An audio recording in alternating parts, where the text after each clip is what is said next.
मेहनत इतनी खामोशी से करो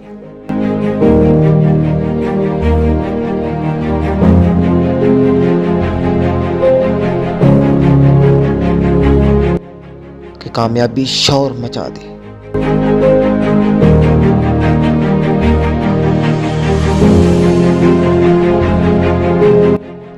जिनमें अकेले चलने का हौसला होता है,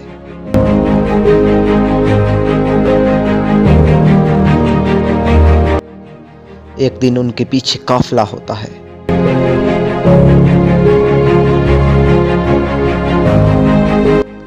कामयाब लोग अपने फैसले से दुनिया बदल देते हैं, जबकि नाकाम लोग दुनिया के डर से अपने फैसले बदल देते हैं।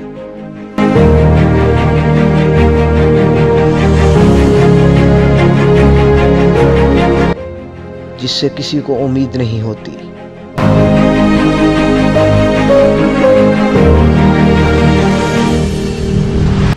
अक्सर वही लोग कमाल करते हैं।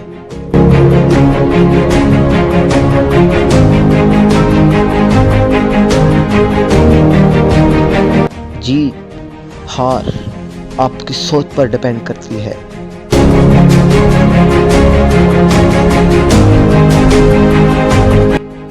मान लो तो हार होगी,